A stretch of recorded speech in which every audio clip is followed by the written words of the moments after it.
आज मैं आपको इस रियल एस्टेट के एग्जाम्पल के थ्रू ये बताऊंगा कि लीड कन्वर्जन स्ट्रेटेजी होती क्या है और इसको हमें हमारे बिजनेस में कैसे यूज करना है। ये जो रियल एस्टेट कंपनी है ये गोवा बेस्ड कंपनी है। इनके मैक्सिमम कन्वर्जन मुंबई से आते हैं क्योंकि मुंबई के लोग काफी इन्वेस्ट करते हैं वहाँ के प्रॉपर्टीज में।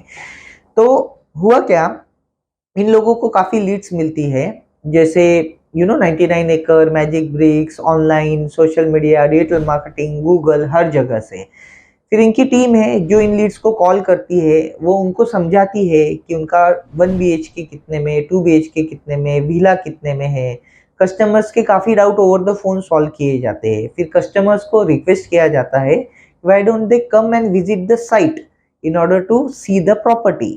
फिर काफ़ी कस्टमर्स अपने खुद की ट्रेन अरेंज करते हैं या बाय प्लेन आते हैं और वो प्रॉपर्टी विजिट करते हैं। जब भी ये कस्टमर्स आते हैं, ये कंपनी उनको नियर सी एक अच्छी रिसोर्ट में रुकाती है ताकि उनको अच्छा एक्सपीरियंस आए, और फिर इनके प्रोजेक्ट पे लेके आती है जो खुद भी एक नियर सी प्रोजेक्ट है जहाँ से समंदर दिखता है।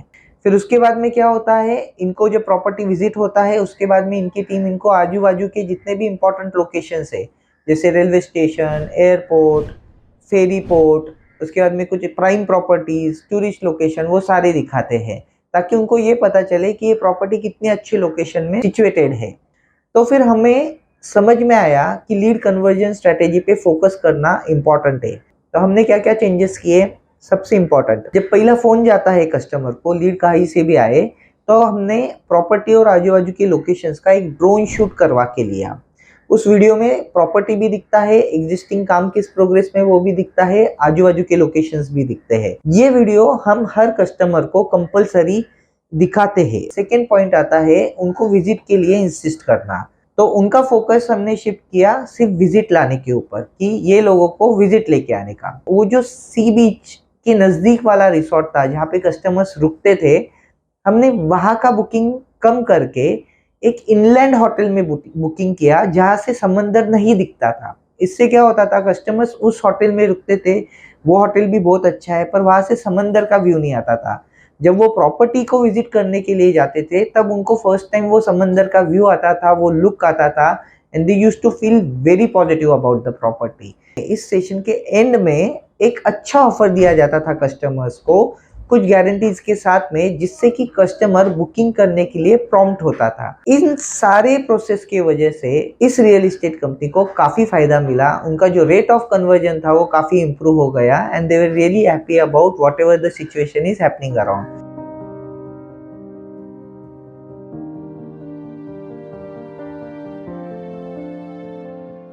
एजुकेशन सेक्टर के बिजनेस ओनर के एग्जाम्पल के साथ में आज मैं आपको ये समझाता हूँ कि आपको आपके सेल्स फनल को कैसे सेग्रीगेट करना चाहिए और अलग अलग सेग्रीगेशन को अलग अलग तरीके से ट्रीट करके कैसे आप अपने सेल्स को ग्रो कर सकते हो। अगर आप अपने सेल्स फनल को 3 हिस्सों में सेग्रीगेट करते हो, फर्स्ट आप फोकस करते हो कि आप अमेजिंग डिलीवरी दो फर्स्ट पार्ट में। फिर सेकेंड पार्ट में अगर आप अपने कस्टमर्स के साथ में ट्रस्ट बिल्ड करते हो, और फिर थर्ड पार्ट में आप आपके कस्टमर्स के साथ में रिलेशनशिप बिल्ड करने पे फोकस करते हो, तो आपका सेल्स भी मल्टीप्लाई हो सकता है। इनकी एक वर्कशॉप थी ऑन गुड इन्वेस्टमेंट हैबिट्स। ये वर्कशॉप करीबन 5,000 रुपये अ डे प्राइस थी, और इस वर्कशॉप का वो काफ़ी मार्केटिंग करते थे, फिर उसका सेल करना पड़ता था, पार्टिसिपेंट्स आते थे। पार्टिसिपेंट्स आने के बाद में वर्कशॉप के एंड में काफ़ी हैप्पी रहा करते थे कि जो नॉलेज उनको इस वर्कशॉप के मिला है वो काफ़ी इंटरेस्टिंग है, ये उनके लाइफ के ऊपर काफ़ी गहरा इम्पैक्ट डालता है। तो पार्टिसिपेंट्स के रिव्यू काफ़ी अच्छे थे। In fact 20 to 30% of the participant इनके ऑप्ट करते थे एक 6 मंथ्स का प्रोग्राम जो कंप्लीट हैंड होल्डिंग प्रोग्राम था, जिसमें ये लोग और डिटेल में इन्वेस्टमेंट कंसेप्ट्स के बारे में एग्जीक्यूशन करवा के लेते थे पार्टिसिपेंट्स से। पर ये सब करते वक्त में इनके लिए मेजर चैलेंज ये आता था, ये जो वर्कशॉप था, जो 1 डे वर्कशॉप था, जो प्राइस था 5,000 रुपीज़ के लिए, इसके लिए सेल करके क्लोज करके पार्टिसिपेंट्स लाना इनके लिए काफ़ी मुश्किल हुआ करता था। एट दिस पॉइंट जब हमारा इंटरेक्शन इस बिजनेस ओनर के साथ में हुआ, तो व्हाट वी सजेस्टेड वाज कि आप एक 499 वाला वर्कशॉप लॉन्च करो जो सिर्फ 3 घंटे का रहेगा। ये शॉर्ट वर्कशॉप है, पर इस वर्कशॉप में एकदम अमेजिंग आई ओपनर्स रहने चाहिए। पार्टिसिपेंट्स को ये लगना चाहिए कि हाँ, उनके लिए काफी वैल्यू क्रिएशन है उनके 1 डे वर्कशॉप के लिए। इस तरीके से इस वर्कशॉप का कंटेंट डिजाइन किया गया था। इसकी वजह से क्या हुआ, सिंस ये सिर्फ 499 में था, मार्केटिंग और सेल्स टीम के लिए भी काफी आसान हो गया पार्टिसिपेंट्स को कलेक्ट करना। प्लस ये जो वर्कशॉप था, इसका डिजाइन इस तरीके से किया गया था कि इसमें most of the important star deliverables आते थे जो 1 डे वर्कशॉप के थे। तो 1 डे वर्कशॉप जो प्राइस अभी भी 5000 रुपीज में था, उसके लिए यहाँ से सेल्स क्लोज करना काफी इजी था। प्लस मार्केटिंग का एक मेजर पोर्शन ऑफ एक्सपेंडिचर भी ये 499 रुपीज की वजह से कवर हो जाया करता था। तो ओनर काफी कन्वीनियंट पोजीशन में आ गए। तो आपको ये समझ में आया कि जस्ट एक एडिशनल एलिमेंट ऐड करने से सेल्स फनल में पूरा प्रोसेस कितना स्ट्रेट और इजी बन गया। तो आपको हमेशा याद रखना है, अपने फर्स्ट सेगमेंट में आपको कस्टमर्स के लिए इजी और अमेजिंग बनाना है, जिसकी वजह से वो आपके साथ में आपके नेक्स्ट डिलीवरेबल के लिए रेडी हो जाते हैं।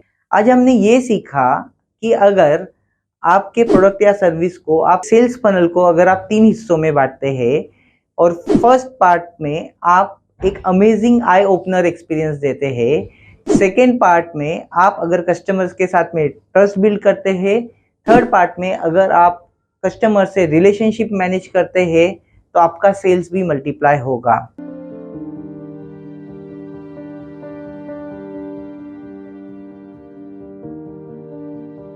आज इस हेयर ट्रांसप्लांट क्लिनिक के एग्जाम्पल के साथ में मैं आपको ये समझाता हूँ कि कैसे आपको अपनी कन्वर्जन स्ट्रेटेजी के बारे में गहराई से सोच के अपने बिजनेस ग्रोथ को टैप करना चाहिए। और आप चाहते हो कि इन लीड्स को कन्वर्ट किया जाए एक्चुअल बिजनेस में, जो कि काम है एक अच्छे कन्वर्जन स्ट्रेटेजी का। तो एक अच्छी कन्वर्जन स्ट्रेटेजी वो होती है जो आए हुए इंक्वायरीज को एक्चुअल क्लाइंट में कन्वर्ट करे और आपके बिजनेस के लिए एक पॉजिटिव कैश फ्लो जनरेट करे। इन्होंने अपने बिजनेस को बड़ा करने के लिए डिजिटल मार्केटिंग शुरू किया था। पिछले 6 महीनों से ये काफी अच्छे लेवल पे डिजिटल मार्केटिंग करके लीड्स जनरेट करते थे। इन लीड्स से बात करने के लिए इनके पास में एक डेडिकेटेड टीम था जो आए हुए लीड्स से बात करता था और उनको क्लिनिक में आने के लिए डॉक्टर का अपॉइंटमेंट देता था। जब वो लोग क्लिनिक में आ जाते थे तो उनका एनालिसिस करके डॉक्टर्स उनको सजेस्ट करते थे कि क्या ट्रीटमेंट उन्होंने लेना चाहिए और उसका अप्रोक्सीमेटली कॉस्ट क्या रहेगा।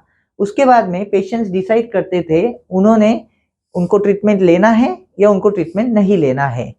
तो अप्रोक्सीमेटली पिछले 6 महीनों से जब ये डिजिटल मार्केटिंग कर रहे थे, इनको 2000 लीड जनरेट हुई।